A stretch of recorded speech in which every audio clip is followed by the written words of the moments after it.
Sveiki, esu Silvestras Ušickis, vienos iš progresyviausių Lietuvoje nekilnojamo turto vystymo kompanijų Abacitus teisininkas.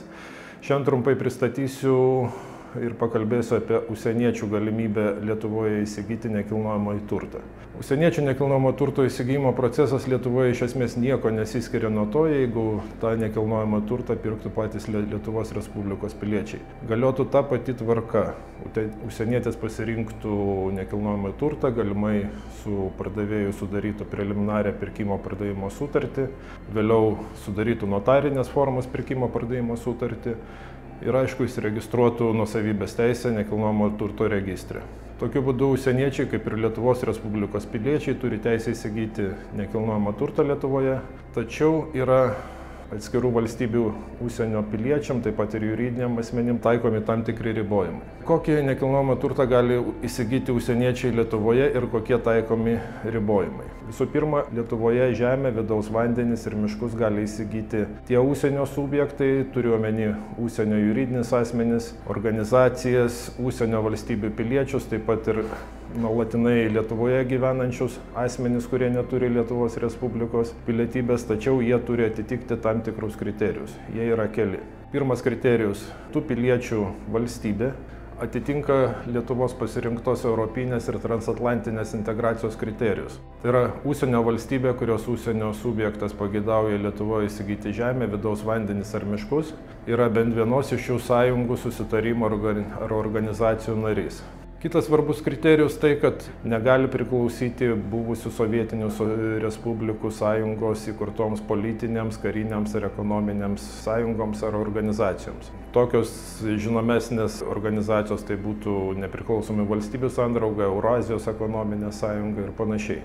Taigi nustatytų kriterijų netitinkantiems užsienio subjektams draudžiama įsigyti nuosavybės teisę žemę, vidaus vandenis ir miškus. Tačiau praktika yra tokia, kad tokį turtą šie užsienio subjektai gali valdyti ir naudoti Lietuvos Respublikoje kitais įstatymų nustatytais pagrindais, tai yra panaudos, nuomos. Kitą nekilnojamą turtą, tai yra pastatus, butus, namus ir panašiai gali įsigyti bet kurie užsienio subjektai. Yra vienas vienintelis apribojimas, kuris atsirado dėl inicijuoto karo Ukrainoje. Tai yra sustabdytas Rusijos Federacijos piliečių ir jų steigtų ar kontroliuojamų juridinių asmenų, kaip tai apibrėžta Lietuvos konkurencijos įstatyme, teisė įsigyti nuosavybės teise nekilnojamą turtą. Yra išimtis vėlgi iš šios taisyklės. Tuo atveju, jeigu Rusijos Federacijos piliečiai turi teisę laikinai arba nuolatinai gyventi Lietuvoje, jie gali įsigyti tokį nekilnojamą turtą. Taip pat tokį nekilnojamą turtą teisės į tokį nekilnojamą turtą jie gali įgauti paveldėjimo būdu.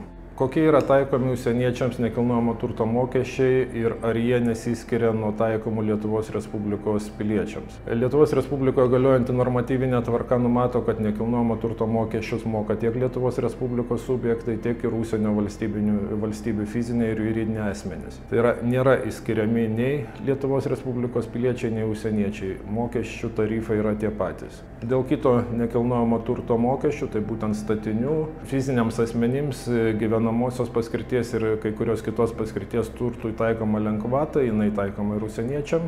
Nekilnojamas turtas skaičiuojamas tik tai nuo 150 000 eurų bendro turto vertės ir taikomi progresiniai tarifai, kuo asmuo disponuoja didesnę turto vertę, to tarifas didesnis. Kito nekilnojamo turto tarifus vėlgi nustato individualiai atskiros savivaldybės. Manau, kad ši informacija padės užsienio šalių piliečiam įsigijant nekilnojamą turtą Lietuvoje. Tuo tarpu, jeigu dar kiltų kažkokių klausimų, manau, drąsiai užsieniečiai gali kreiptis į Abacitus ir tikrai suteiks pilną visavertę informaciją.